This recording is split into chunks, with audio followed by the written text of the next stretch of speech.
Sup. Welcome to the Sports Yammer. We're back this week because we weren't there this past week. We're still trying to get adjusted to Colorado. I am a sports yammerer. Welcome to the Sports Yammer. I am your host, Matt Brown, the Sports Yammer. With me, as always, is my co-host, Kyle Hanlon. Kyle, how are we doing today? It is a Friday. It is a Friday. It's a little bit weird, but we're here. We are here. The Sabres are in Boston. They are currently up 2-1 right now, halfway through the second period. They unfortunately got killed on a penalty. Not much you can do there, unfortunately. But, Kyle, the Sabres, they're up 3-2 on Boston. Boston trying to squeak their way back. We got other stuff we want to talk about. The draft happened, the playoffs. The playoffs are really cooking because teams are starting to go down, and I'm not talking about the sweeps and the gentleman sweeps. I'm talking about the 6-gamers, baby. But, Kyle, your team is in the middle of a heated playoff run and game right now with the Bruins. You're up 2-1. You love seeing that to start, as now they're trying to get with a breakaway. Nothing going there, unfortunately. But, Kyle, how are you feeling about your Sabres as we are here in Game 6? This definitely to me is the do or die game. I thought that I was hoping that there was some good momentum coming from the shellacking that they did last Sunday. I want to say 6-1. Was really hoping that would give us enough momentum to end the series in Buffalo, but unfortunately they lost a heartbreaker in overtime. So it's I still think that this is the better team throughout the series. They've had some weird games where they just couldn't score anything at the beginning, and they've only really been out of it one game this series. So part of me hopes that if this has to go to a Game 7, that home ice would do something. But I think there is some inexperience that is showing, and that makes me want us to take care of it tonight because I'm already stressed enough as a Bills fan. I don't need it as a Sabres fan. Game 7. You know what that would make this, Kyle?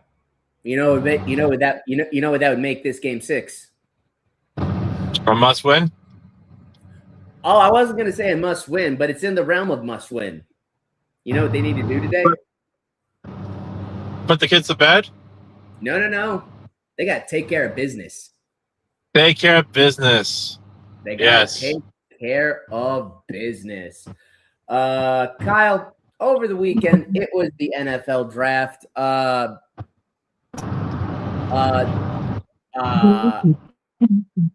Yeah, that's kind of my evaluation of the NFL draft. It just kind of happened. I didn't really see anything uber spectacular or terrible. I know I was really upset, and I still am, that the Jets drafted Cade Klubnik, but he's not going to start for the team.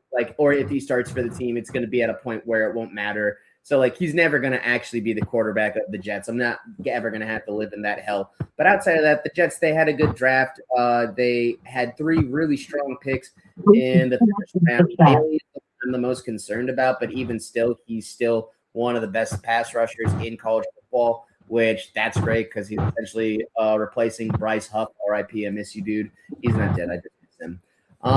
But, Kyle, this I thought last year was a very meh draft. No one it felt like last year no one wanted to draft anyone outside of Cam Ward, and even then it felt like we had to remind people that Cam Ward was the best quarterback in the class. But Kyle, this kind of felt like the first round was silly, but I feel like this, I don't know, man. I feel like this was kind of a meh draft. There wasn't anything super spicy. Am I missing something, Kyle? What I know that you didn't like what the Bills did, but outside of your observations of your team, what are your initial observations of the draft? Well, I do think there is some spiciness to the Jeremiah Love pick by the Cardinals. And I also do think that there's some spiciness to the offensive players that the Jets picked, right? Because, neither team has a very good, case for having a good quarterback right now. We don't know what it is in terms of the Jets, if they're going to stick with Geno or if they're going to put Cade out there at some point. There's murmurings that Russell Wilson is somewhat interested in the Jets, which God help you. No, they signed him. They signed him? I believe so. Oh, yeah. I'm so sorry, man. Yeah. But if you look at it, there's a lot of really interesting offensive weapons. Sadiq as a tight end, like that's going to be a lot of fun. And I forget what wide receiver you got. Cooper. But Cooper, that's what it was. Yes. No, I wanted Cooper. There's bits and pieces here that are very fascinating, and not going to stick up for Cade Klubnik. I don't think that he is the answer right now. But well, he's also not going to be if there. You think that this is evaluation of Cade, he projects as a backup. So I don't think Cade is going to be the quarterback of the future. Dashing away a backup. I don't actually think Cade is going to be the franchise QB of the Jets, nor do I think that's why they drafted him. Digressing, sorry. Fair. But I think if any year would be a year for you to try it out, it would be next year, right? Yeah. I mean, at this point, what are your expectations for the team? Right. Like, what are your expectations for the team seeing the draft that you've had? I mean, they're probably aiming for the first overall pick. You know, they're probably trying to not put out like a garbage fire of a football team, but I do think they make more draft picks, but this is clearly a team that I think is thinking about next year, which is why the Cade pick in the moment it really annoyed me just because I hate Cade Klubnik. I hated him at Clemson. I thought he was I thought he was just Timu Trevor Lawrence. He was the Daniel Jones to Lawrence's Eli. It just was, which is funny because now that doesn't work anymore because Daniel Jones got good all of a sudden in Indy. But what am I trying to say? I just never liked Klubnik. Why that pick annoyed me, and it still kind of annoys me. But the goal of the Jets draft was we have a shell of a team, so we're going to get the pieces that we need as well as best pieces that is building the team. So I think they're building the team, but I don't think they're going to be bottom fourth of the league, bottom third best scenario. And they're still clearly tanking for another top 5 pick for next year, so that if they're not in the conversation and this just for the sake of putting a name out there, I don't actually think this person's going to be the overall pick. But that way they can potentially pick for Arch or put themselves in position for one of these other good quarterbacks, hypothetically good quarterbacks, because we thought this class was going to be good, but be good, be in a position to get one of those quarterbacks for next year in the top 5. Which I think that's ultimately what the Jets did. I think they put themselves in a good position to do that. And Cade, I'm sure we'll see some rep time, but my overarching point is I don't think Cade is the future of the Jets, and that's okay. They clearly got him just because they need a backup. Yeah, but also there's enough weapons there that I'm not saying you're going to be a playoff team, but there's enough weapons there that make offense intriguing, and that's what it is also for me for the Cardinals, right? Having Jeremiah Love there, you now have Marvin Harrison, you have Trey McBride, you still have James Conner and Trey Benson. There's enough interesting pieces there. Again, I don't know if Carson Beck is any sort of answer to this, right?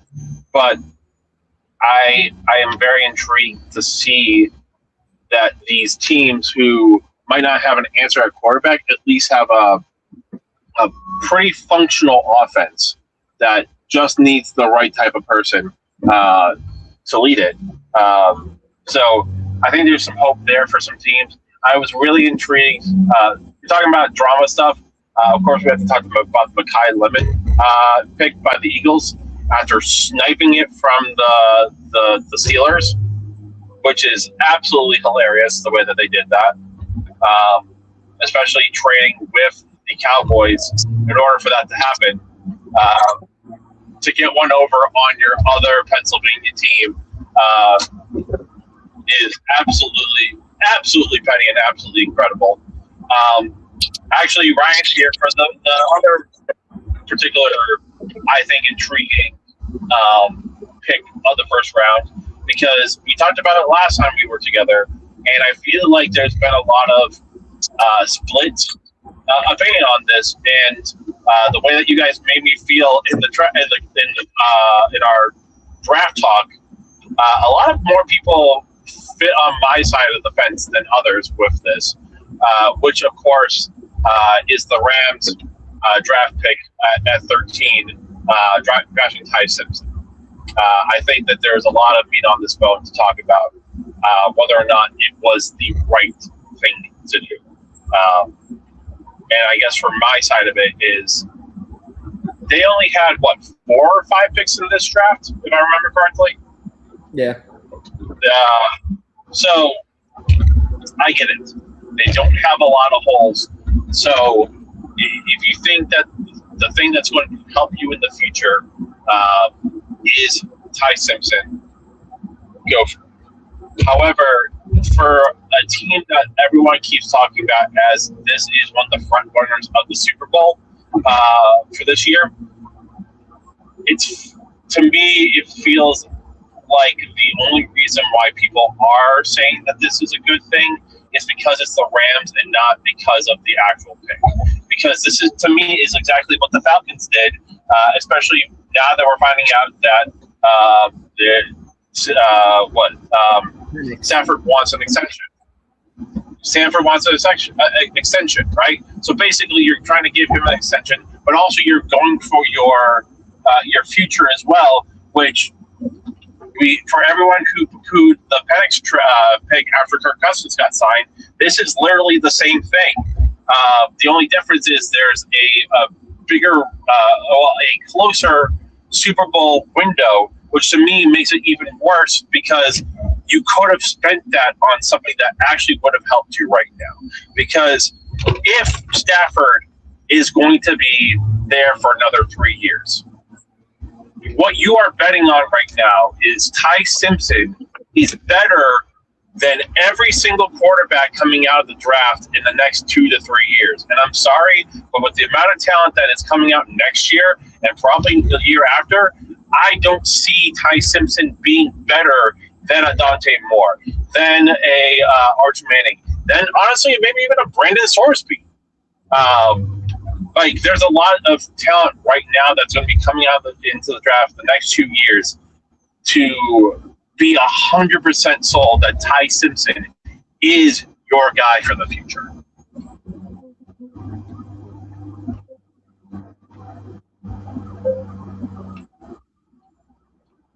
I mean, first thing first, Ryan. There we go. All right. So first thing first, Ryan, welcome. How you doing today? Good, man. How you doing today? Doing good, doing good. How you doing during this Sabres Bruins game? Sweating it out. My stomach is in my throat at the moment. I'm straight up not having a good time.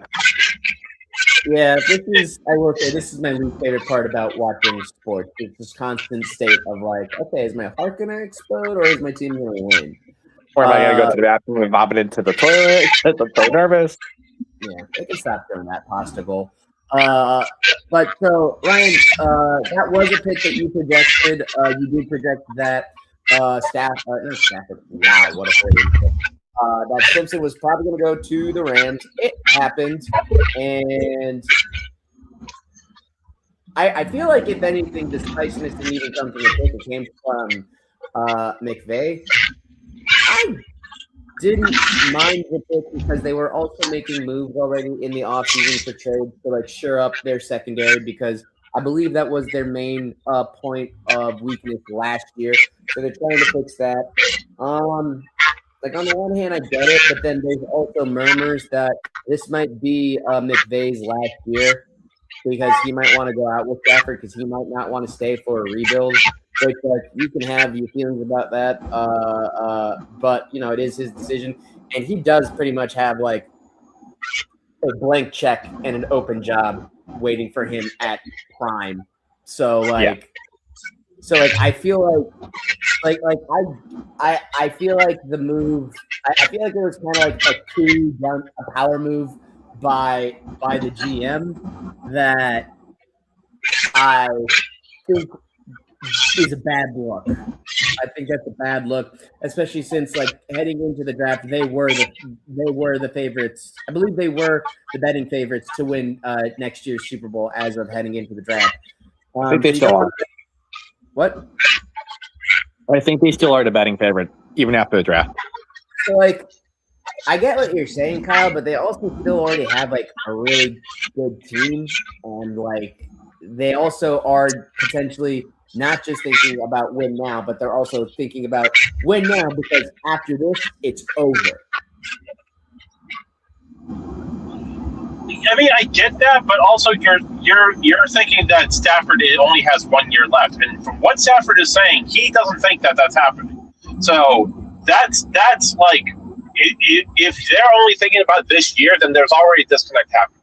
And second, as a Bills fan, I have seen how we've had so many good teams on paper that get that lose in the playoffs because of what? Because of injuries. How many times have we gone into a postseason where the cornerbacks are the issue because we've lost people? Go back to the Bills Bengals playoff after the Damar Hamlin situation, right? The fact that we didn't have a starting safety throughout that game, like that does rear its head. So I get like on paper, yes, they have a talented team, but injury, like what happens every single year, and that what we keep forgetting is as talented as teams are, it also is the injury luck that you have. So if Ty Simpson is effective this year, that means that Stafford got hurt, right? And I wouldn't say that Ty Simpson right now is on the level of a Stafford, which means that your window is already going to close for that year. So why not have another defensive player? You can never not have enough defensive linemen, right? You can never have enough secondary help. You can never have it came out that there was a chance that they were actually going after Mekhi Lemon during the draft, which would have been an incredible pick for them. Because even though they are stacked in the wide receiver room, that doesn't mean that they can't have a third wide receiver like Mekhi Lemon or a second wide receiver like Mekhi Lemon. So that's what it is to me. You are like, I get the idea of waiting for the future, right? But are we going to look back at the end of this year for them losing in the NFC Championship game because they were down a defensive lineman or a wide receiver, and that was really critical at the end? And cool, they have Ty Simpson just sitting there, but doesn't matter because they didn't win a Super Bowl. I guess. This is the other thing about draft conversations. We literally will have no idea for like 6 months. I still agree with everything I put forward in the last episode about the reason for drafting Ty. And I'll be honest, I don't think there's much of a difference between Ty and Dante Moore and Arch Manning for what I saw last year in college. I wasn't impressed with Moore. I wasn't impressed with Manning. There's no surefire aspect to them that makes them a better prospect than Ty Simpson. So, if you're in that spot and you believe in the guy, you take the guy. It doesn't matter where you draft him. And you don't get options to draft that high up when you're a good team like that very often. And this saves you draft capital for having to trade up and get your future guy. And if you believe in Ty, which he does have a lot of evaluators that do believe in his skill set, then you take the guy at 13 and you're like, your roster is pretty complete. Yeah, injuries are a part of the game. You could say that for everybody, but when you have a chance to take your future starter and future head of your franchise, I think you have to pull the trigger. I will say, just for the record, I was just going to say, I will say for the record, I think Ty Simpson is if anything, a benefit. I feel like I feel like he's Blake Bortles, and by that I mean I feel like Ty Simpson is the beneficiary of a very weak quarterback class. Because, like, man, like, I get what you're saying. I wouldn't spend a first round pick on any of the quarterbacks you named. It's like, I don't know. Maybe that's, I don't know. Maybe that speaks about Ty. Maybe that does speak about the pick. No say. So like the Ty Simpson pick happened, and I guess that was the spiciest thing. Did anything else super spicy happen in the draft? Because I feel like it just kind of happened. I know Parnell Tate going 4 was pretty spicy. What? Parnell Tate going 4 was pretty spicy. Was it? Yeah, I didn't think Parnell Tate was the top receiver in the draft class. Oh wait, no, he did. I like Jordan Tyson better, and I like Mekhi Lemon better. Lemon was the one from USC, right? Yeah. Yeah. This pick reminds me of Corey Davis. Oh my god! I love it. What this reminds me of. Oh man. Big body guy who doesn't run. It does, but he doesn't. His skill set is not anything that he doesn't. He's not an elite athlete. He's not an elite route runner. He's a really good contested touch guy. If you're looking for the high upside receiver, it was Jordan Tyson, who's gotten comps of Stephon Diggs and Justin Jefferson from talent evaluators, based on what he sets up cornerbacks with his route running, the way he's able to work over the middle, his hands, his contested catch ability. Like, if you're going to take a receiver at 4, it should have been Tyson and not Tate. And that's why I'm saying right to be Corey Davis, because Corey Davis balled out at a small school, but he has the same kind of measurables that Tate does. Same kind of 40, same kind of short shuttle, same kind of 3-cone. And he was a big body receiver that was good in the contested area. And we saw what happened with him going to a Titans offense that struggled for playmakers. And Parnell Tate's going to go to the same situation. And if you think he's going to be the guy to elevate this offense, I think you're miscasting him as the savior of your skill position group. Davis only played in Tennessee and then with the Jets, and the Jets killed his career. Tennessee didn't help it either. What? Tennessee did not help his career either. I forget, was he a learner? What's that?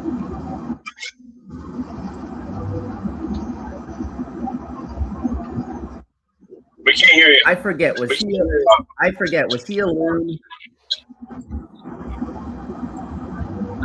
was he crazy?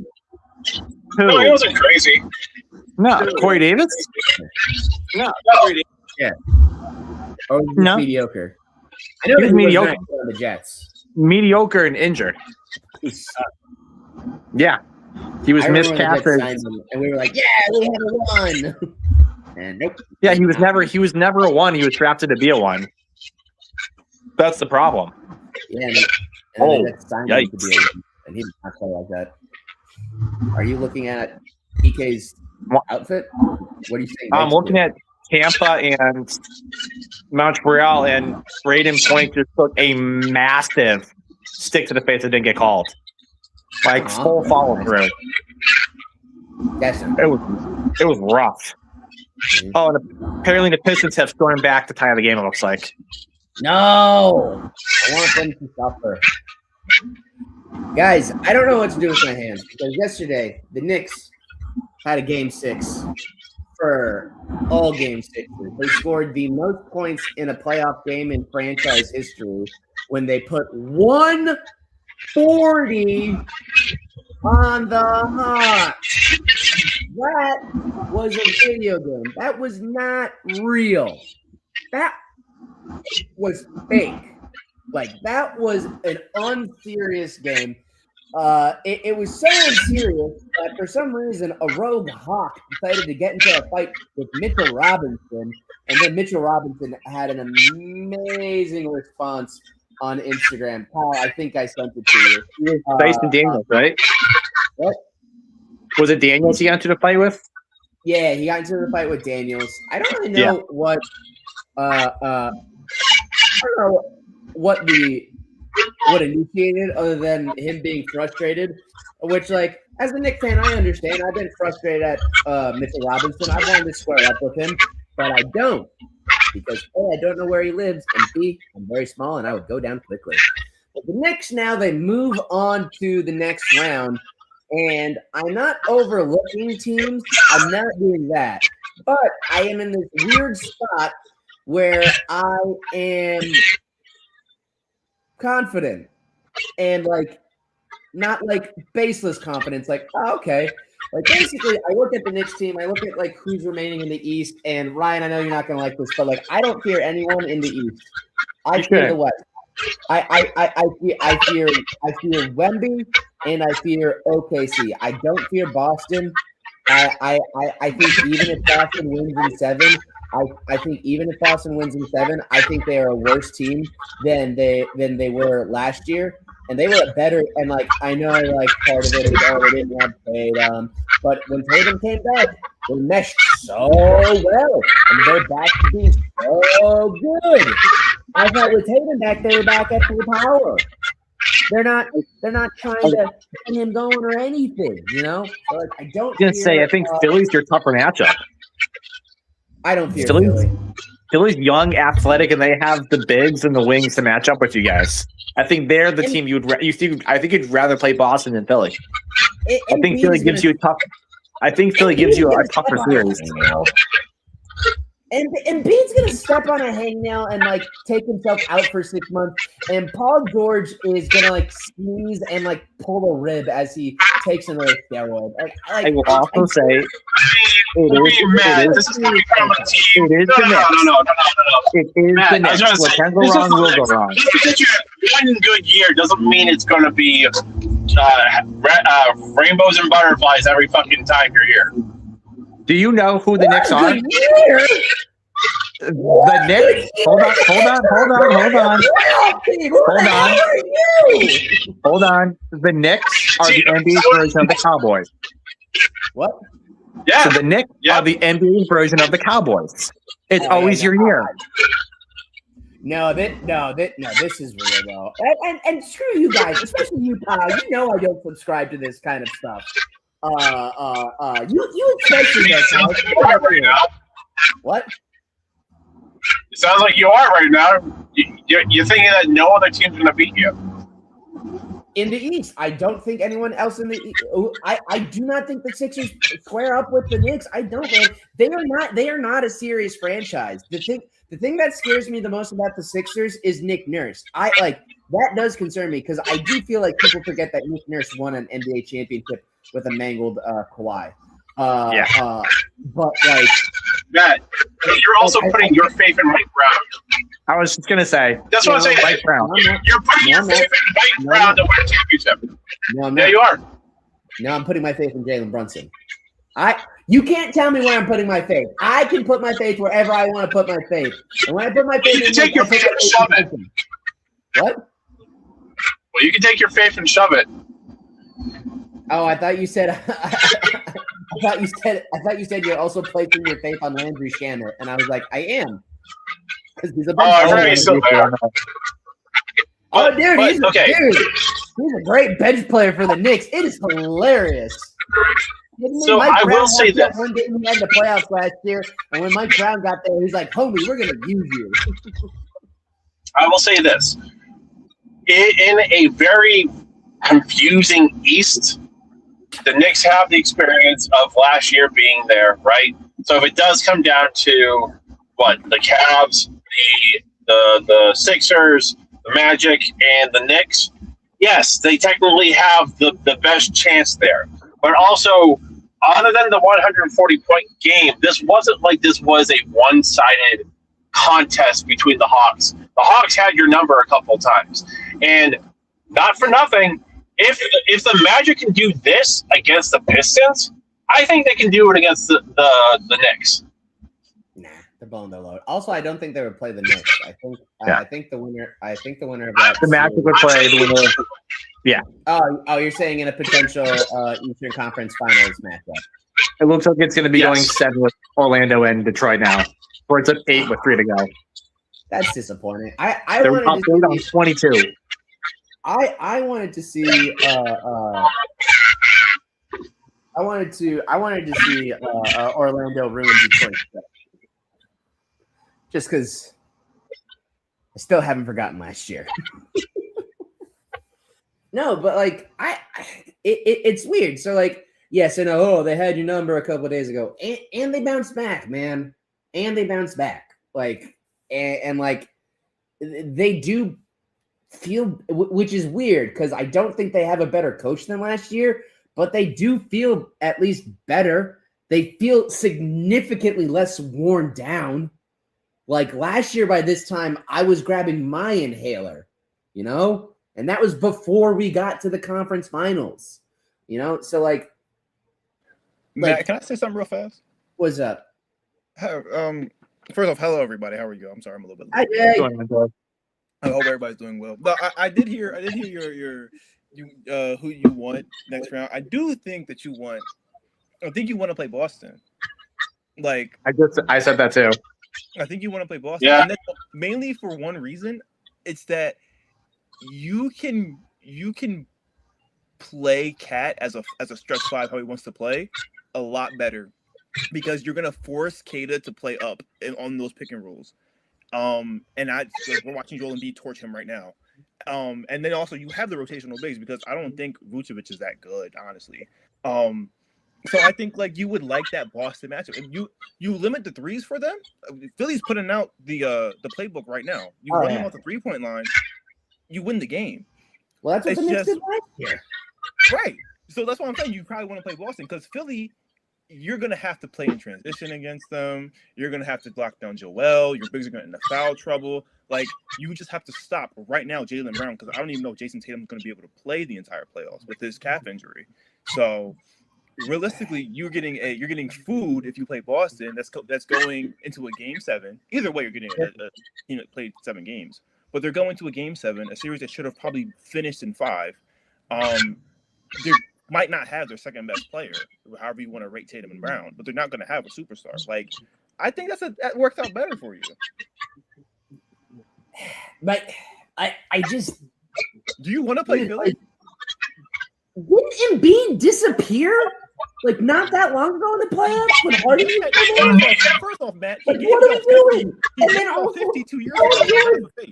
Playoff Pete, it's a punchline. Matt, hey, don't do slander playoff Pete, my boy. He gave y'all 52 years ago.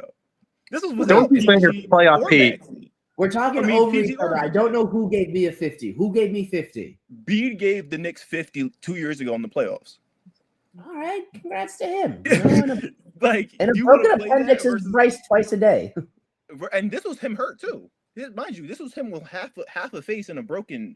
I was gonna say, was that when he had the Bell's palsy? Yeah, he had half a face. He's out there pulling the Jim Ross. So that's why I'm like, you'd rather want to deal with Joel Embiid going to the free throw line all the time. You want to deal with Maxey in transition. The team plays defense. They bring up the 3-point line, and this is also a Knicks team that, like, for 3 of the games that they played this series against Atlanta, did not really shoot the ball well. Like, the offense is literally Jalen Brunson. OG Anunoby stepped up last night, but he did. It's outside of that, there's gonna be statues of OG Anunoby on Fifth Avenue if they win a title. they're gonna have to because like the offense, Mikal did not look good for most of that series. Yeah, so he was really bad. I would say you like Boston because at that point, I feel like your bench matches up a little bit better. Defensively, the matchups are a little bit nicer. And like I said, with the bigs, I think you eat with that big rotation with Cat and Mitchell Robinson versus Kate and Vooch. I don't know. I mean, you know your team better than me. You might be saying, "Hey, no, I want." No, I know you and I both know that's not true. Jay, you and I both know that's not true. but I'm just thinking because like this Philly team, and I'm a Philly denier, and I'm a Sixers fan. But like I had no. Yeah, that is the thing about you I find fascinating. I'm the only pessimistic Sixers fan within 50-mile radius. It's insane. But like I did not believe in this team, and I'm surprised we have a game tomorrow. I don't know if we win it. That's going to be the thing. I am still expecting like a 30-point blowout, but at the same time, if Tatum if he does have that nagging calf that he looked like at the end of Game 6, I like our chances a little bit. Peyton Pritchard's going to have like 30, so it doesn't matter. But So Jay, What's up? If the Sixers win tomorrow, Mhm. the ceiling for the Sixers is what? Second round. Can they get past the Knicks? Yes, I do. I do think that they can go all the way to the finals because the Knicks will end up being your toughest series after this. Like I think you beat Boston, okay, cool. Like no one believes in Cleveland as they're down. I don't even know how much they were down, but I just saw it as they were down. Like Yeah, we don't got to talk about it. yeah, I'm sorry. But they were down double digits to Toronto. So like I feel better getting them in the Eastern Conference Finals, and then same with this like Pistons Magic series. Like the Magic were dead in the water like 2 weeks ago. They were literally booking plane tickets to Cancun after the play-in game against Philly, and now they are gonna get fired. Yeah, now they're going to a game 7 on Sunday. Like I don't understand. I like their. It's just like you beat Boston tomorrow. You exercise those demons. If you can beat the Knicks in round 2, assuming that you win tomorrow, then you exercise those demons from 2 years ago. Then all you have to do is beat a team that you've beaten before. I don't think Detroit's set up to win right now. I don't think Orlando's set up. Orlando, I had a lot of hope for at the beginning of the season, but I think that they're just like they're still figuring it out as well. And then either team that comes out of the Toronto and Cleveland series, like I kind of like, especially with like the Embiid matchup. The question is going to be, and it's a question that's prevailed for the last 8 years of watching this team: will they be healthy? Who really knows? But so far, it's looked pretty well, and that's with the big fella coming off an appendix surgery. So I'll take it. I will take it. What a So, change! How wild would it the last be like week?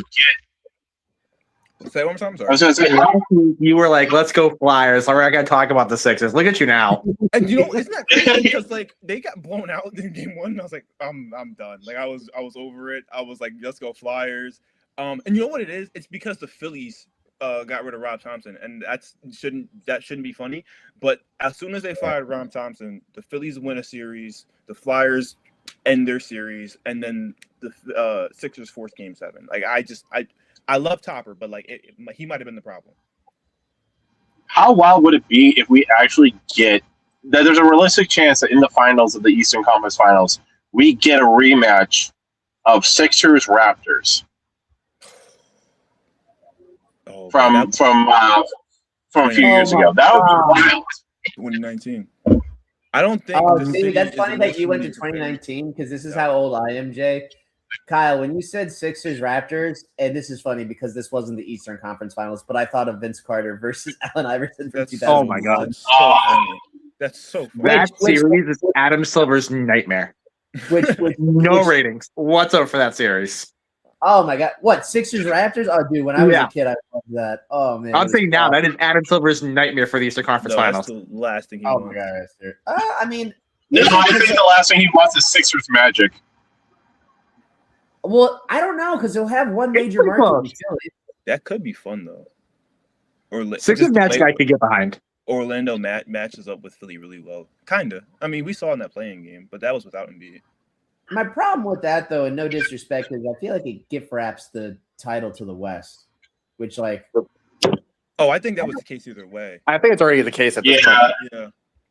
Yeah. Because my thing is like the Timberwolves look good now, and that was even without Ant. Like the West is by far deeper. Right? Yeah. I did not expect that from Minnesota without Ant or Dante. That was awesome. Did any of you guys watch that game? Because after the Knicks ended, I was a beast. That game. Like, oh my God, Terrence. Oh my God, what's the kid's name? Terrence Shannon. Terrence Shannon. Unbelievable. And then I read his backstory. I wish I didn't do that because I enjoyed liking him. Yeah. Then I learned about what happened to him when he went to college. I was like, ooh. Well, Bones Highland's a better story if that makes you feel better. But anyway. Wait, who? Bones Highland. He's Bones Highland. But he was at Denver 3 years ago. They traded him. Oh, that's funny. Now he's in Minnesota. Oh yeah, Bones Island. But yeah, no, that was a fun game. You know what was the funniest part of that game for me watching it that I completely forgot until I saw him, and then the camera kept panning to him whenever the Timberwolves did something good. I keep forgetting that this is coinciding as the Timberwolves shift ownership from Glenn, whatever his face is, to Alex Rodriguez. Because every so often you just see Alex Rodriguez just on the baseline. And like, I'm just sitting there and being like, so we're going to just pretend like you didn't just pan over to A-Rod. Because A-Rod owns he owns the Timberwolves. What? That's insane. Yep. Just Alex Rodriguez in Minnesota watching basketball like all Dominicans from Miami do. I want to have that much money one day. Dude, right? And he got them at a deal. My favorite thing about like as much as I hate A-Rod as a Yankee fan, as an NBA owner, I love it because he fleeced the old owner of the Timberwolves. The old owner of the Timberwolves undervalued his franchise and sold it to A-Rod for like 1.4 billion when he should have sold it for 2.5. So the sale is already finalized. A-Rod's got his private equity buddies helping him get the money and stuff like that. And the owner tries to pull out and resell the team for a higher price tag. He tries to make A-Rod look like a broke dick. And A-Rod's like, I'm not a broke dick. You're a broke dick because you misvalued your team. So A-Rod owning the Timberwolves and getting them to a degree, like it was still over $1 billion, but like this was not long ago. The Timberwolves should have sold for like 2.5 at the lowest. And I still think I'm undervaluing it. And like, this is kind of like when Mario Lemieux bought the Penguins for a nickel because the previous owners were dopes. Like, I love it. I love it. If it wasn't for the fact that they're mangled and they're absolutely going to get eaten by the Spurs, I would say go Wolves. The NBA championship is essentially just going to be the Thunder and the Spurs in the Western Conference Finals, huh? Yeah, kind of like it was for the NFL, like the Seahawks versus Rams. Yeah. That stinks. That stinks for the finals because, like, I don't want to watch a bad finals. I want to watch good finals. You know what I mean? Oh, man. I will say, though, I am excited this year for Wemby versus Shea. Like, that's going to be so much fun. But you know, here's what I will say, though. I feel like if you get San Antonio out the West, out of these Eastern Conference teams, I kind of like how they match up with San Antonio. Like, I understand, like, Wemby craze and stuff. But, like, even if you look at, like, the Cavs roster, the Sixers roster, even the Knicks roster, like, outside of, you know, Wemby and, like, maybe, like, I'm gonna say his name, Julian Champagnie, because he's hooping. Like, Stephon Castle's cool, but his 3-point shot's not falling like he wants it to. De'Aaron Fox has had a down year, in my opinion. Like, I don't know. I think there's some matchups that kind of do favor the East if you get that matchup. Now OKC, I don't know. That's a rough one. But. No, they're kryptonite. They're kryptonite. Going up against them, that's going up against Doomsday. Yeah, like, I don't know who stopped OKC. But you know, I will say, you know what this year for OKC kind of feels like, and stay with me because it's going to sound bombastic, but I need you guys to stay with me. All right. You know what this kind of feels like for OKC? This kind of feels like at the end of the 80s, beginning of the 90s, when the bad boy Pistons won those 2 NBA titles. But then after they won those 2 NBA titles, they were immediately taken out by the Bulls, and it was the start of that dynasty. I wonder if that's going to be the case with OKC. I'm not saying OKC is going to disappear, but I'm wondering if OKC wants to get another trophy. I'm wondering if this is the year to do it because the Spurs are clearly coming. Harper's off the bench, I think. I don't even think Harper is starting yet. And no, he's off the bench, but they're going to change that by the time they get off De'Aaron Fox's contract because they're realizing that they didn't need De'Aaron Fox. Yeah, exactly. And they also have picks. They have their money set up pretty well where when those guys come off the books, they're not going to be screwed fiscally. They're going to be able to keep, at the very worst, most of them. Starting after next year, though, OKC, they're going to have to start paying dudes, and they're going to have to start shedding contracts, and they're going to have to start making difficult decisions. And yes, that's what the draft picks are for, but like you can only project so much with a player. You can hope you can have a great scouting department, but at the end of the day, the motherfucker's got to develop. So that's what I'm saying. I'm wondering if if OKC wants another win, this is their last shot, because I wonder if the Spurs and Wemby's takeover is going to like fully start next year. Kyle, your thingy is up. Yeah, because I think the one caveat to this is you're forgetting that OKC still has a chance of having a lottery pick this year. Yeah. In a very deep draft, right?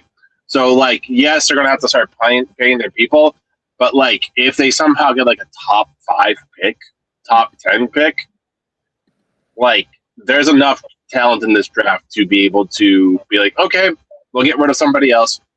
We have this person now that's going to make drastic changes to our team. So I don't think this is like the last shot. I think that this Spurs OKC is going to be a rivalry for quite some time. Mm-hmm. And it's just going to be who can get the better of who each year. And also the Spurs thing real quick, because you brought up Dylan Harper. I think it's really interesting to see him potentially having a chance to win a title after being on such a mediocre Rutgers team that he finally has like this is what it's like to win. Yeah, he's going to be like, oh, this is what I was supposed to be doing last year. And that's a goal for the Sabres. Oh, did I spoil that for you? Sorry, Ryan.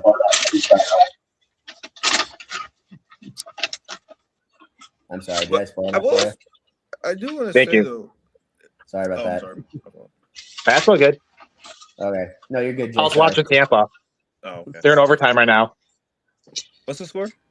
Tampa is in overtime 0-0. Oh, okay. Sabres up 3-1. Okay. What were you saying, Jack? I was gonna go back to the OKC point that you were making, Matt, with like they need to win. I see what you're saying. Here's what I will say: like them paying everybody, they paid Shea, they paid J-Dub, they paid Chet. I think that Chet contract is going to be the difference maker, because you obviously have to keep Shea, right? That's like your franchise guy. He's giving you 30 balls, your MVP, he's Finals MVP. You have to pay him, right? J-Dub's that Robin to his Batman. He's gonna go and get him. He had 4. I'm not mistaken, right? He had 40 in the finals or in the playoffs last year. That happened. So like he is a capable scorer. They trust him in that offense. I think Chet is like the one guy where you say we had to pay him. You know, he gets the extra contract because he was a rookie and stuff. So he got the little supermax extension. But like my thing is, could you find a better big, especially when you look at like what you got him for to stretch the floor? He doesn't really do that like you would want him to.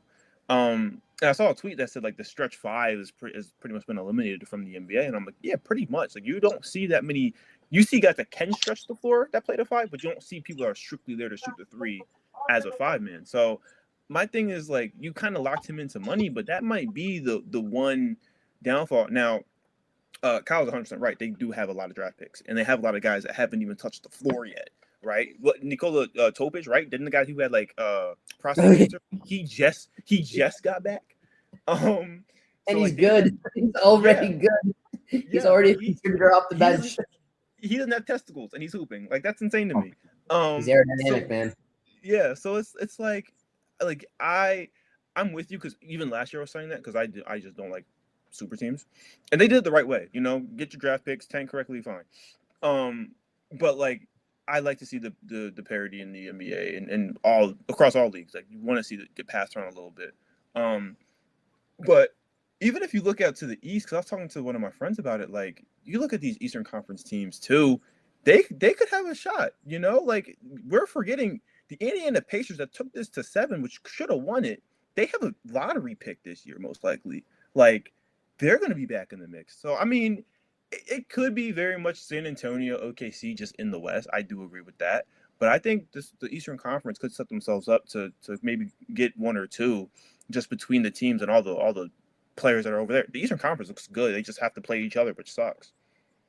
Man, could you imagine if the Pacers, when they get back Halliburton, they also like lucked into like Peterson or something like that? That'd be absolutely crazy. I like how their team looks. Oh, yeah. And that Pace team is going to be really good when they get healthy. Yeah. Kyle, you think he's up? I do have a question. Yeah, I do have a question for because you guys know a little bit more about NBA than I do. Because we're talking about OKC and we're talking about San Antonio, but right there, who was supposed to also be Denver, right? Yes. The fact that they have Jokic, who has balled out every single year for the last 4 years, and now it almost seems like they're an afterthought, even with arguably the best player still. I mean, other than Wemby, the best player in the league, right? Yep. Mhm. So where do you go? Where do you go from here for Denver? Because you already fired your coach last year, and I don't know if you have enough depth around. I feel like it's Jokic and then pick your poison at some other points, but it's not enough to get you over the more complete teams like San Antonio and OKC. Well, So I think you need Yammer to show up in big games. I mean, I was going to say yes and no on the help. Does he have necessarily like another perennial all-star? No, but he's got Jamal Murray, who was an all-star this year, and he is technically supposed to be the number 2. Denver wants him to be the number 2. He was 4 for 17 yesterday, which you can't do that in an elimination game. And then also they also got him. Oh no, the name just left. What's his name? From Orlando, Aaron Gordon. They got Aaron Gordon, which like I know he was hurt, but like I'm not talking specifically just about Game 6. Like they have acquired him help, and like that Nuggets team. Cam Johnson. And Cam Johnson, yeah, like that Nuggets team is good, and they did get Jokic help, and like Jokic, something that I think I don't know, maybe it was spoken about a lot more, but like in the month and a half that I've lived in Colorado, and I've done like light covering of the Nuggets for like my sport reports and stuff like that. Something that I don't know if this is talked about a lot. Jokic turns the ball over a lot. Yeah. Like and never play defense. And there are times where he's borderline got a quadruple double working, and that's because he's got all the fun stats, and then he's got one big sad one. So like Jokic turned up in the second half, but like he is not blameless. He did not have a particularly good series. He was complaining a lot. I do think the Nuggets have done what they can. I low-key wonder, and the only reason why I wonder this, I'll get to you in just a second, Ryan. And I also am going to say this because I want to see and hear reactions. Because this was said today on today's Dan Lebitard show by one of their producers, Mike Ryan. Because Jokic was also getting spicy, and he was getting grouchy Bobauchi. He was awful yesterday. He was such a baby. Like if he didn't have the ball, he was having a conversation with the ref. It was so annoying. Mike Ryan, though, today on Lebitard brought up this.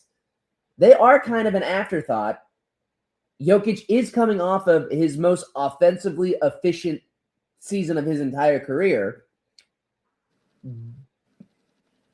I'm Jokic, I wonder if I start putting up a stink and I maybe want to go to greener pastures. Because, like, it's like, why? Because also it doesn't seem like he necessarily wants to take accountability at the moment. No. But like, yeah, no, like I don't know what Denver does next, but if I'm Jokic, I have a look in the mirror and wonder if I gotta go, which that would be terrible for Denver. That would be another number 15 leaving in acrimonious fashion. Shout out Melo. But yeah, no, like because like the Nuggets did put together a good team, and they did underachieve because at the end of the year they were playing good. So like I don't know, man. Like I feel like Jokic is the one that's got to look in the mirror. I'm not sure if the Nuggets have to. Ryan, you think he was up? What do you want to say, Ryan? Yeah, I think the first move that would help this team, I don't know if you guys agree, is you got to find someone to take Christian Brown's contract. That's a massive issue with that extension. He has provided nothing for this team, and that's just a black hole in your sack. You got to be able to maybe package him in a pick to go get somebody who is willing to take on a contract like that, because either he's just offering you nothing especially in this series, and he's supposed to be one of your top 3 or 4 best players on that team. You were investing in him to be part of that core going forward. He is giving you absolutely nothing on both sides of the ball. Yeah, he's been bad. And like, not to like harp on it, but like Jamal Murray was really bad. And like since the freaking bubble, he's supposed to be a guy. You know what's funny? No one's talking about it either. He's getting no blame from any of the major media outlets. Can I add something real fast too? Yeah. Because we go back, and I know I never want to discredit championships, but you look at their final run, they played the Timberwolves that they beat in 5, the Suns they beat in 6, and then the Lakers they beat in 4, and then the Heat in the finals. Like, they didn't necessarily have the most insane path to the finals when they won it either. Like, the West has gotten extremely better, like clearly since 2023. So on top of the fact that they didn't really reload like they wanted to after that offseason because they lost a lot of guys, and then like, you know, their rookies just have not done what they needed to. Peyton Watson I like a lot, but like, you know, how long are you going to give him to wait? So I think like the biggest thing is they're going to have to find a way to either move some contracts or like finesse some people to come over here and sign for cheap, because it is not looking good for them, especially when you think about all the other teams in the West that are going to continue to get better. So it's interesting that you bring up their finals run, because this was also mentioned today on Levitard, this one though by producer Jeremy Taché. That finals run by the Nuggets, they did not beat a team with over 50 wins. Wow. That's a Mickey Mouse run. Yep. You think the Celtics from a couple of years ago, that was a Mickey Mouse run. Yeah. Like, but I mean, I did not realize that until today. Learning that was very, very interesting. We all kind of forget about that. Yeah. It's crazy that I was just gonna button it by saying, like, it is crazy how, like, the Nuggets are an afterthought, and like for a hot second they looked like the blueprint. Like, it's almost like, oh yeah, Jokic is amazing, and as long as you have a guy that's a big and stupid efficient like that, you'll be fine. Oh, Mike Malone was the problem. Was he? Because when he was there, they won a title, and now he's gone, and they just got bounced in the first. And I will say, in embarrassing fashion. Like that was a mangled Timberwolves team. I think they're third string guards. You can't lose to a team like that. You're just no excuse. Yeah, Randall was out there, and McDaniels was out there, and I think Naz Reid was out there. I think like Gobert. Like everyone who deserves Gobert played so much praise. Yeah, so much praise for the team. Redemption series for Rudy Gobert. He went from being a punchline to now everyone. Rudy Gobert legacy series. Literally. For real. Sorry, Jay. I'm so sorry. You were saying though. Whatever it was, I don't think it was going to be anything impactful. I was probably just more me burying the Nuggets, but it wasn't anything important. Oh, no, I do remember it was. It was more about the Minnesota side, because like, you go and look at Minnesota, they made a trade beforehand when they got Ayu Dosunmu, and I know he didn't play in the last game, but even he played really well. Didn't he have 40 in one of the games? Like, he had 42. Yeah, and I also have a fun fact about McDaniels and Gobert as well. Go ahead. Yeah, go ahead. Do you remember the Gobert trade Utah when they gave up 5 first-round picks, and everybody's like, why are you giving up 5 first-round picks for him? Yep. Do you know why they had to include 2 extra first-round picks? Why? Because they would not part with Jaden McDaniels, who Utah really wanted.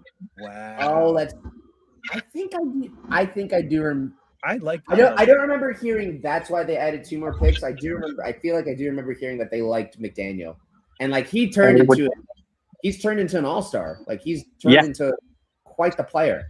Yes. He's gonna get paid a lot of money in the near future. By Minnesota. You can't let him walk out the door. Yeah, for sure. That's gotta be a 4-life contract. Or close to it, as close as you can get to it, because there's no way. Like the best 3-and-D in the league right now. Like the dude is just an absolute junkyard dog, as every team would want him. Like he is the perfect complement to Ant. And I loved watching him fight Jokic. That was awesome. I love chippiness like that. Please and thank you. Kyle, you think he is up? To like tie a bow on part of this is because you're talking about the depth of Timberwolves, the team, right? And it makes me think of like even like we already talked about that San Antonio and OKC have complete roster, like decently complete rosters, right?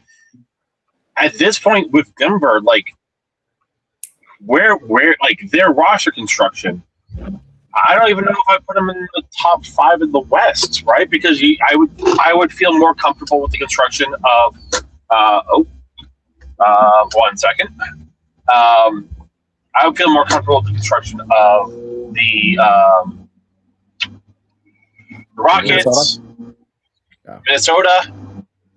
Like at this point in time, where like are they the 5th? Are they the 6th best roster? And is that only because they have Jokic? I think they definitely. I get your point. They definitely got lapped. I don't know if they're as low as 6, but they are definitely lower. And yeah, like they are kind of only there because of like I get that, but like it's not like he's around scrubs. Like the dudes just aren't performing, or in the case of Aaron Gordon, they're getting hurt. Yeah. Like Aaron Gordon would have changed the series, in my opinion. If he would big time. He would have changed the series. Yeah, because he would have taken at least some attention away from Jokic. I think they were saying. And he can actually defend. And for some reason, and he stretches the floor. Yeah, it was a revolving door on defense for them, and that was just not good for Denver at all. Yeah, and like I don't know if you guys caught this, Jay. I know that you were watching the game. Did you catch this? At the end of the first half, Jokic only had 9 points and Murray only had 6. Well, I have a take, and I don't know if you guys are going to like it, but Jamal Murray is just James Harden with better PR and a ring. I'm not so serious. Because can you elaborate on that? Because James I'm on the fence of that one. He's a playoff dropper, right? Now, obviously, you give Harden like his stretch in 2016 where he wins MVP. He averages 40 for like 3 weeks. Like that's like amazing, right? Like the most valuable volume shooting that we've probably seen in like NBA history. And before his ACL injury, Jamal Murray was like a top 5-7 shooting guard in the league, and he wins that championship in 2023. But like, where we've seen him do this in the playoffs multiple times where he just does not show up, and he did it again this year. And the only thing that's keeping us from not putting him in certain conversations is a championship that we already said was maybe a little fake, a little fugazi. So like at some point we have to look at Jamal Murray and say, hey bro, we're paying you this amount of money. You have the NBA, you have the status, you have the championship, you've put up 50, we've seen you put up 50 points. Where is it at? At some point, I'm just going to have to throw you into that James Harden conversation and say, listen, you're a great scorer, great offensive talent, but you can't win big games. Like, that's where we're at. We're not relying on you to win a big game. We put you next to a guy, sure. You can go and get 20 or something like that. But if we put you and we say, hey, we need to get like 2 buckets down the stretch, I don't know if you can do it. I was going to say, you know who we could also kind of throw into that conversation? It's how we thought about Jaylen Brown. Yes, I agree. Jaylen Brown has 7 series where he has more turnovers than assists in 7 of his career playoff series. He was bad last night. Think about that. He was, yeah. And if the series ended yesterday, it would have been 8. That's terrible. And that's a freaking NBA. And he had one good stretch where he won the Finals MVP. Right. He's got a championship, and everything else in his career is kind of Jamal Murray-esque, James Harden-esque. Yes, very, very. And like, here's the thing: is like I like James Harden as a player because, like, again, that MVP he won, I think, is legit. Like, one of the most insane scoring outputs we've seen in a single season. But when it comes to doing, and I understand the 2 guys we're talking about now, Jamal and Jaylen, like both have rings, but like I would just say that that's the same thing as the MVP at that point, right? Because it's a championship where you kind of don't have the same amount of pressure in the postseason. The teams weren't that good. Some people were hurt, this and the third. And then on top of that, when we go and look around you in other postseasons with similar talent, you fold. This is a Minnesota team, honestly, I feel like you should have probably handled. And that just didn't happen. So it's like, where can I rank you? Like, what faith can I put in you to now go win a series if you can't go and get 20 points, 15 points to win a momentum, game 4, game 5, game 6? Like, I can't put you anywhere. I can't pay you that money to do that now. I feel like I think the only reason why I made a face is because I feel like, if anything, labeling him a James Harden, I feel like if anything, that's almost giving him too much credit, because I just feel like since the bubble, he's been such a disappointment, because the bubble, that was supposed to be his coming out. That was supposed to be all right, you're here. Well, listen, you're here. And I guess he just wasn't. Every once in a while he's got a performance, but he's just been so meh. This kind of speaks to Kyle's point about the Nuggets not having as much talent around him as the other teams in the West. Mm-hmm. Yeah. You know what I mean? The roster construction outside of Jokic is kind of lackluster. And if you're paying, Jamal Murray to be a max player and he's not giving you a max player performance when it matters the most, yeah, you can kind of see why Jokic may kind of feel like he is doing too much and might want out of Denver. Okay, let's do something real quick. Let's say we were to trade. Let's say we put James Harden on the Nuggets instead of Jamal Murray. What do you think that team does? What is it's probably the similar result. Yeah. I just move the needle, I think James probably scores a little more. Right. Yeah, I was gonna say that. I like it. I think he'd be a better too. My thing is just again, I think you're just giving Jamal Murray too much credit. I'm he's not that good. He's at best Timu James Harden. Well, that's why I said he's just James Harden with better PR. Yeah. He just has really we just speak highly of him, but what does he do differently? Yeah. And here's the thing is we've tried the James Harden solo experiment too. We've never tried the Jamal Murray solo experiment. James Harden, it won't go well. It was just him in Houston. Oh, it wouldn't. When it was just him in Houston, he balled out. So it's Jamal Murray. If you had no help, if you had no Jokic, and we put you with a bunch of young guys and it's go do what you do, is he dropping 40 for 3 weeks? I don't know.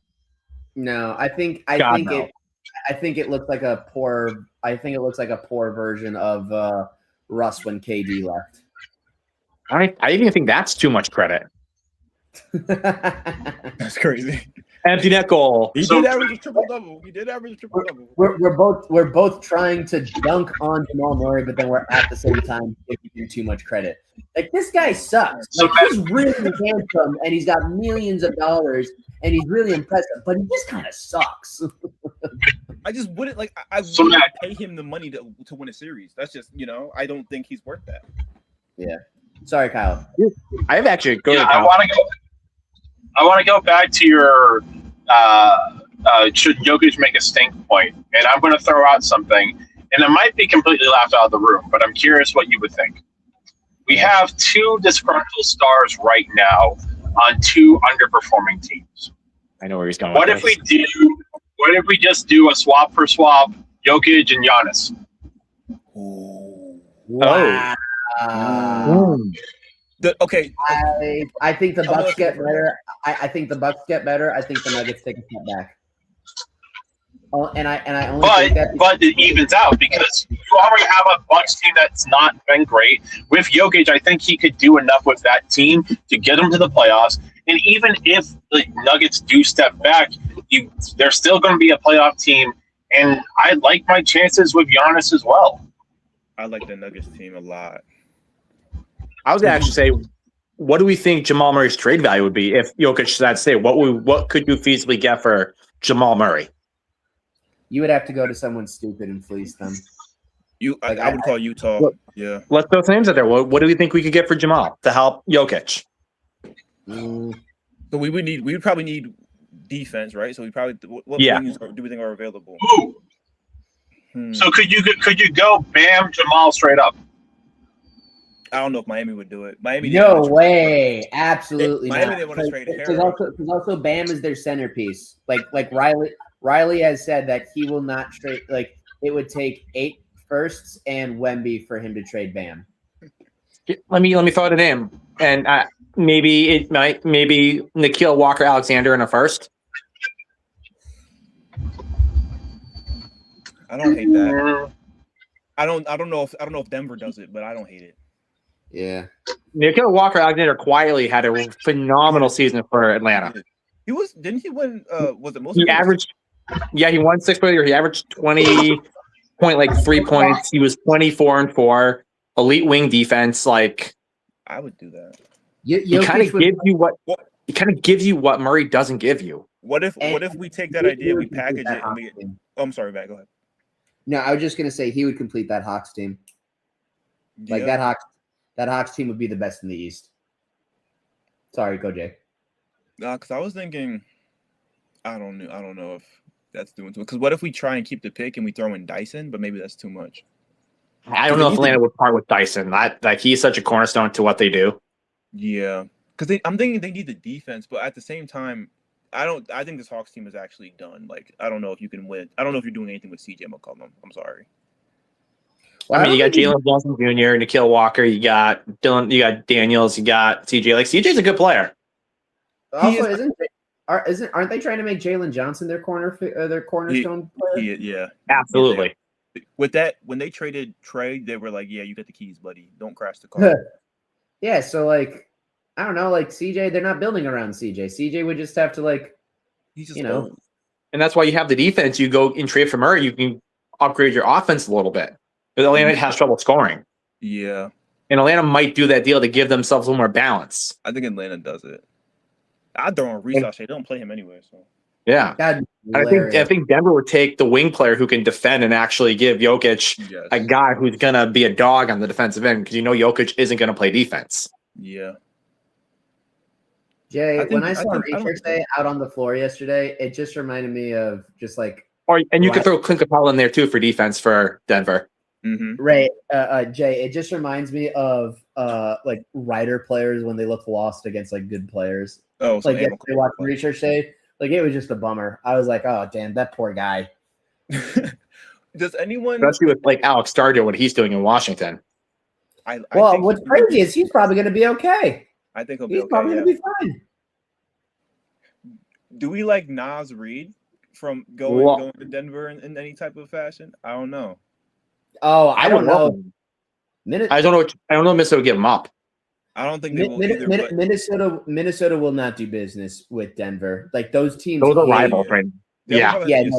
Those dudes do not like each other. Those dudes hate each other, man. Jane McDaniels squaring up and not being afraid of Jokic in that clip that went viral. I hate how much I loved it. Like look, I'm typically a person that I want people to get along, but like, man, sports are supposed to be sports. Competition's supposed to be competition. Like, as long as it's not disrespectful and you're not, like saying your mom's ugly or something like that. Like, yeah, man, they can get chippy as Boston and Buffalo are getting chippy at the end of this one. F McAvoy. So I don't like Charlie McAvoy. He just slapped. Wow, he literally he slashed Benson. They're sending someone to the box. We sent Benson to the box for hooking, I think. That's funny. Benson's just laughing. So I'm going to use this as a way to transition to hockey. Jay, I know that, the Sixers, oh, wow. See what I mean? Wow, he just hacked him. Yeah, that's what I'm saying.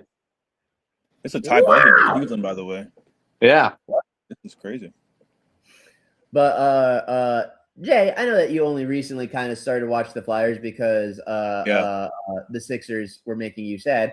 The Flyers, though, won in pretty exciting fashion, and it's their first, I think, playoff series win in like darn near a decade.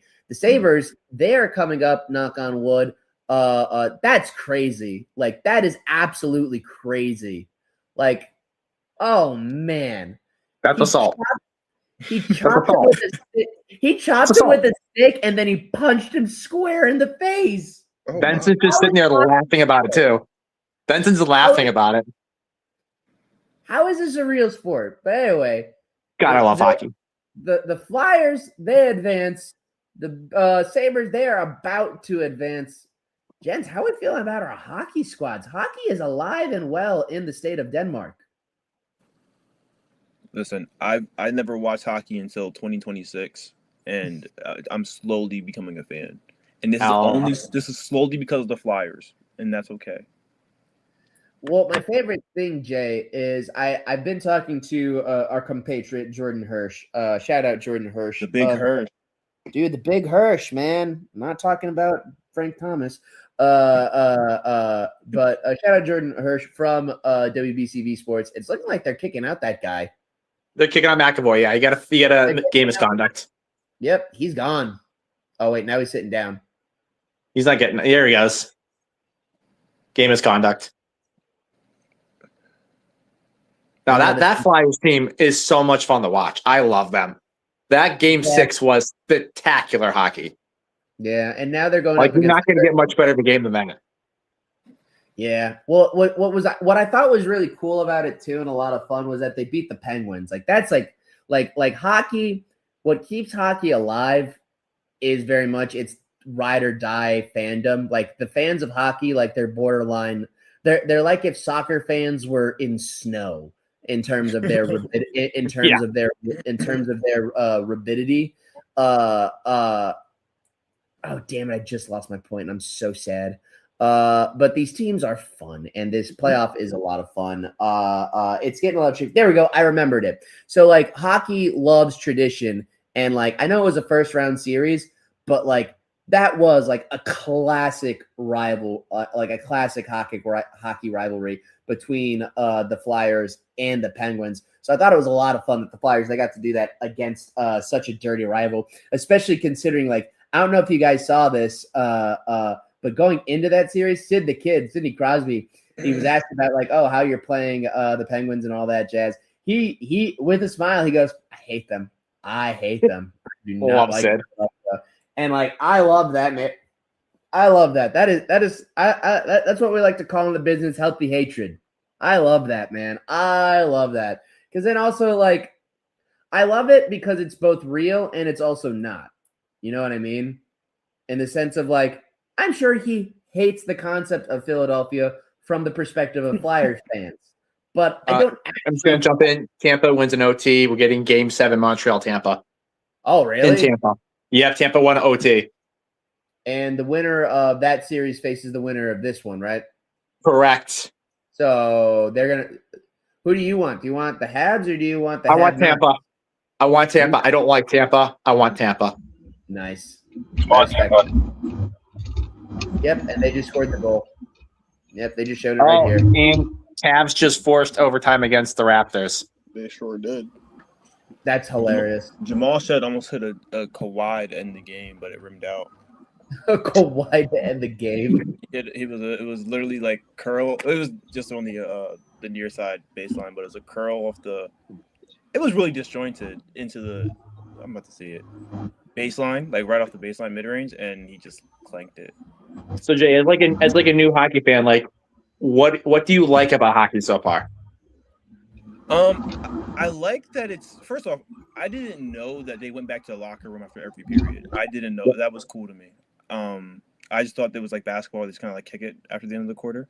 But like it's fast paced, and I'm very much like, especially when you.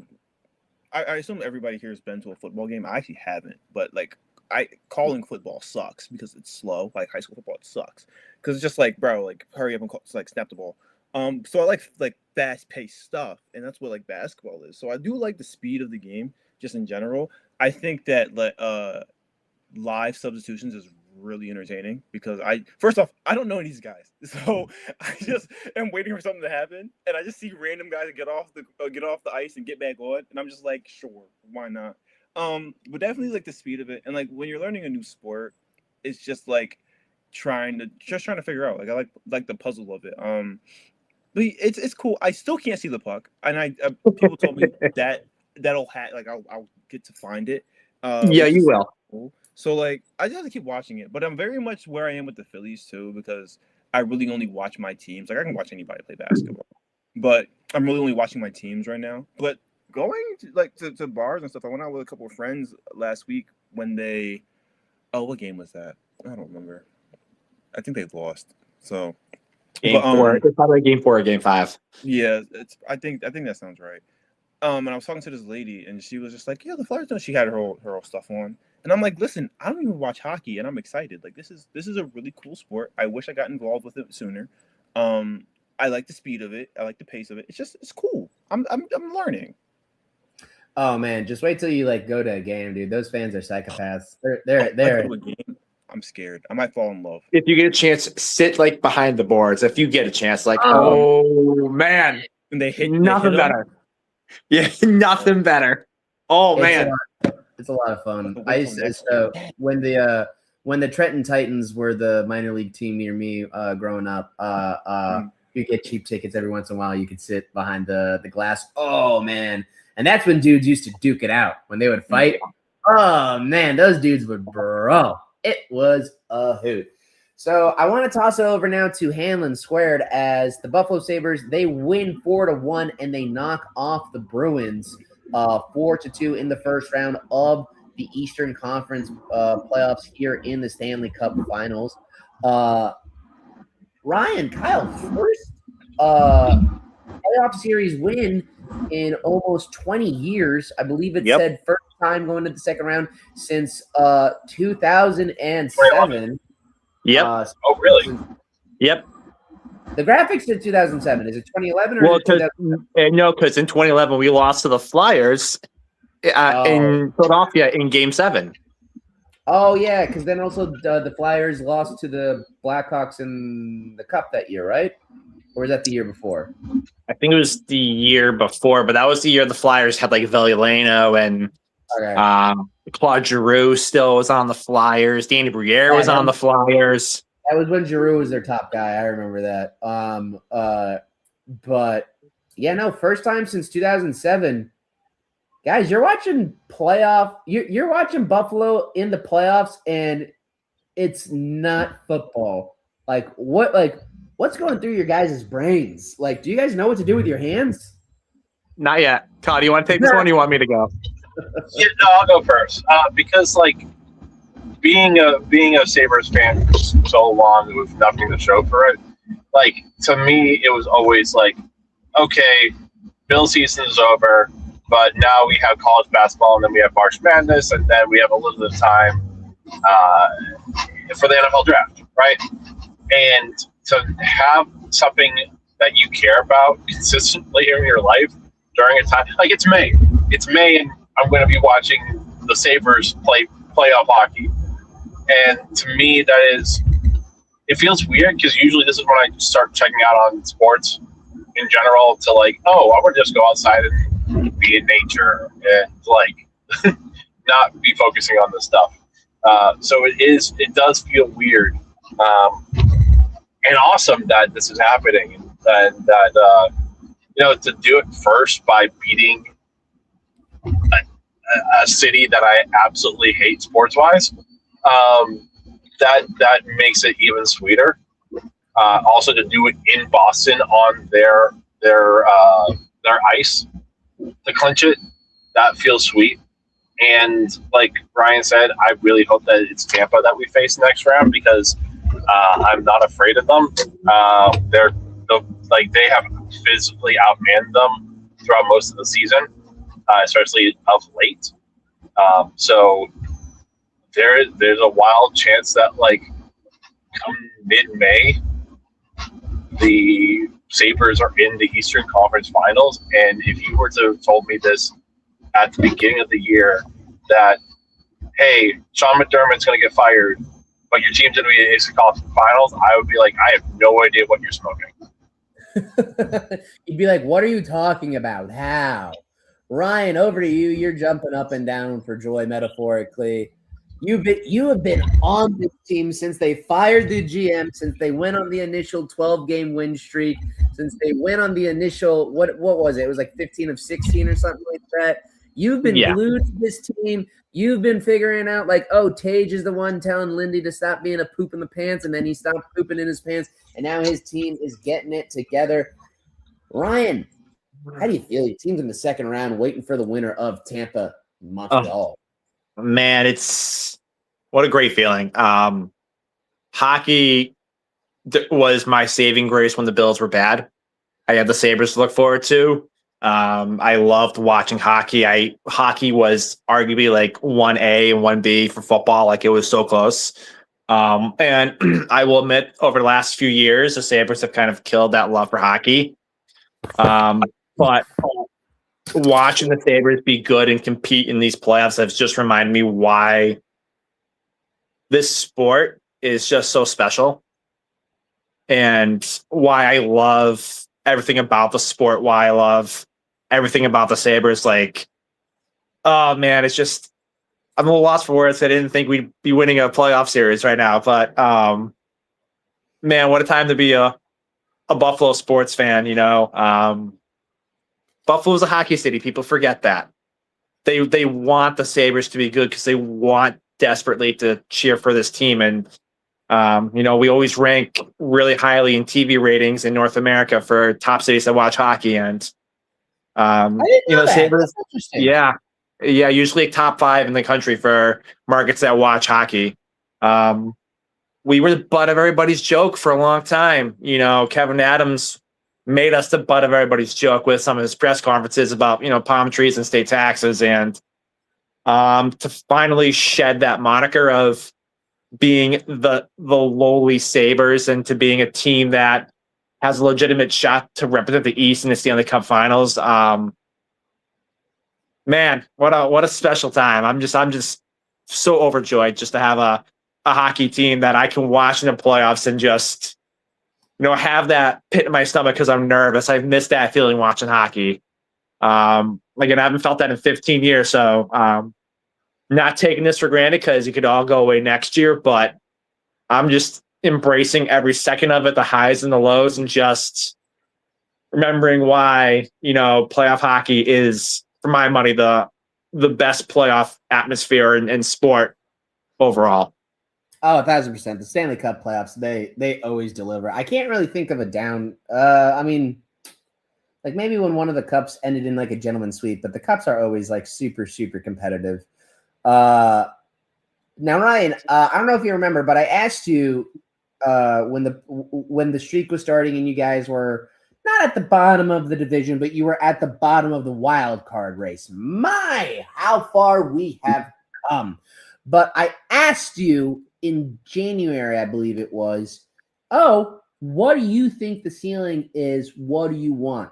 And you said a second round appearance. You got your second round appearance. Are you still just happy with that, or are you getting a little rumbly in the tumbly? Do you want a little more?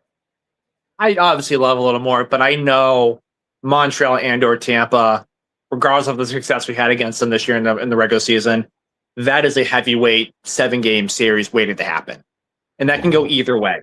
If we make it out of that series and go play either Carolina or Philly, be amazing. But I want them to show up for this series, push it to 6-7, and just represent the team well to the national audience. I mean, this team is learning how to win playoff games. So yeah, like obviously I'm super happy with the season. I think it's a massive success winning a series, but the job's not done. This team is hungry. This fan base is hungry for more. And again, like Montreal or Tampa, that's a toss-up. That's a 50-50 series. We have home ice. We got to play better on home ice. That's the little bit of a terrifying aspect. We're 1-2 on home ice right now, so that's got to change if we want to beat Tampa and or Montreal. But again, I'm very happy. But obviously, if we got a chance to go to the Stanley Cup or the Eastern Conference Finals, like sign me up for that. So I do want to ask this. If I can remember it. So the first round between Sabres and Bruins, it's a little bit of a different matchup though, because first one for the Sabres in like 15 years, I believe it was, playoff wise. Also it's also against a rival. You guys were division rivals when the divisions were aligned differently. You're potentially going to face either the Habs or the Lightning. I know you don't like the Lightning, and I know that you find the Habs amusing, but I know that you're saying talent-wise, it's probably a tougher matchup, and it will go to 7. But do you think maybe emotion-wise, it'll be not as taxing, which could potentially make the series easier because you don't have the same kind of history, unless you do, and I'm just ignorant. But you don't have the same kind of history with necessary that you did with Boston or Montreal. So do you, No, we don't have a lot of experience with Tampa in the playoffs.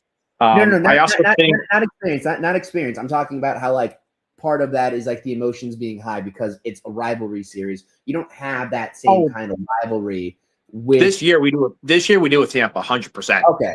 Oh, okay. So because that 8-7 game where we played, we had 115 penalty minutes, all the fights, and it carried over to the next game. These two teams don't like each other. Like right now, this year, like there will be some amped up because Tampa tried to big brother us and we didn't let it happen.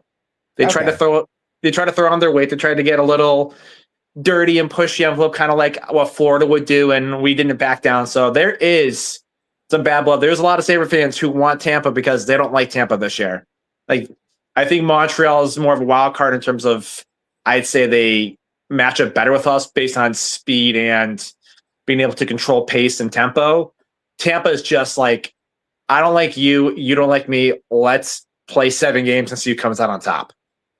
Yeah, indubitably. And I think Kyle will agree with me on that. Like he'd rather get Tampa because this year, like F Tampa. That's all I gotta say. I don't like him. I don't like Brandon Hagel. I don't like Braden Point. I don't like Kucherov. F Tampa. Is Stamkos still on the team? Screw Stamkos. He's on the Predators. I was gonna say I take that back. He left in free agency. He's in Nashville.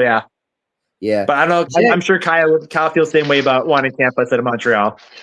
All right. Well, guys. I want to wait. Well, go. Can I respond to that? Because vicariously, being a Dan Levitard show listener, right? I think there's also really fun thing of we finally get to face a team in Tampa that like also Florida hates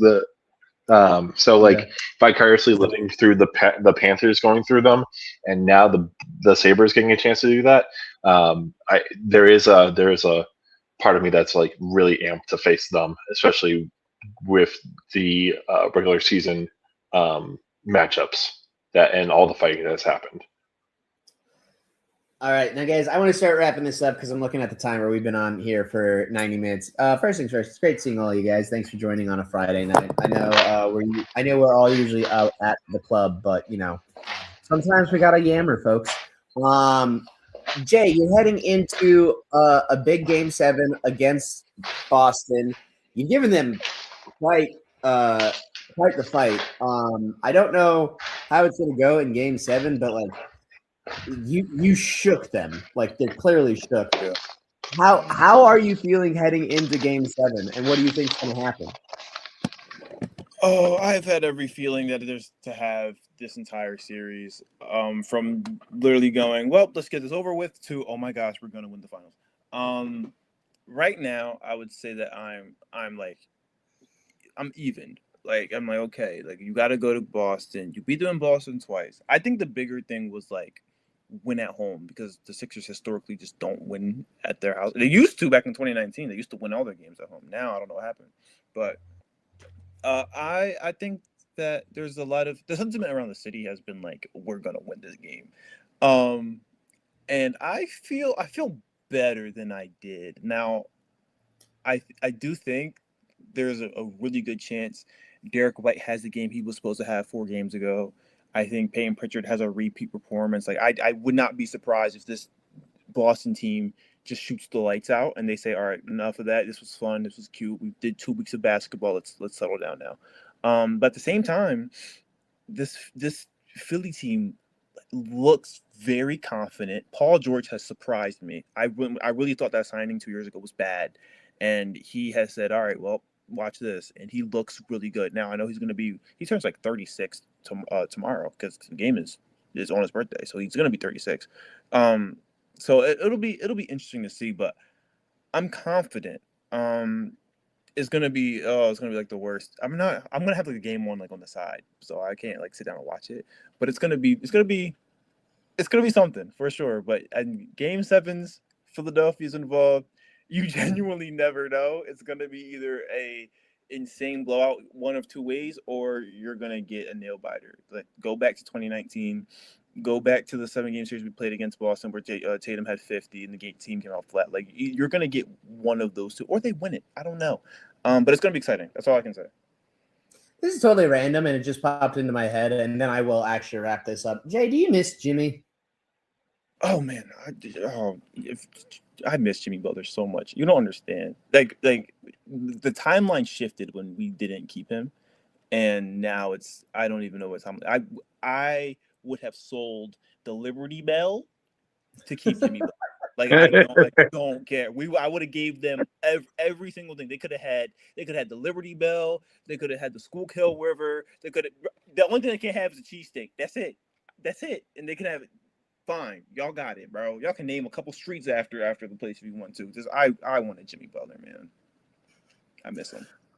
All right. Well, that's going to do it all for here for the Friday Yammer. Trying to get more consistent, trying to get better with this. We're still in Colorado and still figuring it out, though, folks. So thank you for bearing with us, all 0 viewers. We'll probably get more, though. On our way out, I want to say thank you to, per usual, Ryan, Kyle, and Jay. Thanks for hanging out with me, guys. I really do appreciate it. On our way out, Jay, where can the people find you online, and is there anything that you want to plug on your way out? J.Johnson_812 on Instagram. Nothing I want to plug really, but I really want to say a brother is finally done his master's program. As of right now, I still have one more project I have to finish, but no more classes. So feels you got good. this, dude. Feels good. We're making moves in the real world, and that's a nice feeling. So hell yeah, man, go get that job. That way, you and I can talk about how we're both underpaid. Anyway, oh man. Anyway, Ryan, is there anything you want to plug on your way out? And where can the people find you online? Find me at Instagram at Ryan12490. All I want to say is go Sabres, go Flyers, go 76ers. Hey, I agree. All right. And Kyle, I know that you're cooking. You're always cooking by the end of the show. And I'm not just talking No, about steak. not cooking. Just cleaning. All right. Well, for the sake of the joke, you could have said you were cooking. Anyway, Kyle, is there anything you want to plug on your way out? And and where can the people find you online? Music Fan 77. I am not done with my master's, but I am about 1 week away from this end of my second year. So I am really excited about that. There's also a potential new job in the work. I don't have any final say on it just yet, but hopefully by next week I will know. With that, hopefully more music. Well, I'll be putting out more music and stuff like that. You'll see me more online. The one thing I will plug, and Ryan, I would love for you to say something on this too, because we were talking about it earlier. I'm about 3 months behind on this, but this is one of the first albums of the year contenders I have heard all year. And it's a band who put out an album for the first time in 13 years. Their name is Carnival, and it's in verses. It is probably the best progressive metal album I've heard all year. And it's going to be a strong contender for album of the year for 2026 when it's all said and done. Yeah, that album is absolutely spectacular. It is definitely worth a listen. If you like progressive metal, give this a listen. You will not be disappointed. You guys always you just always find a random music. You're making sure that we don't just know things about the learned sports world, but we know things about the learned culture world. There we go. We got there.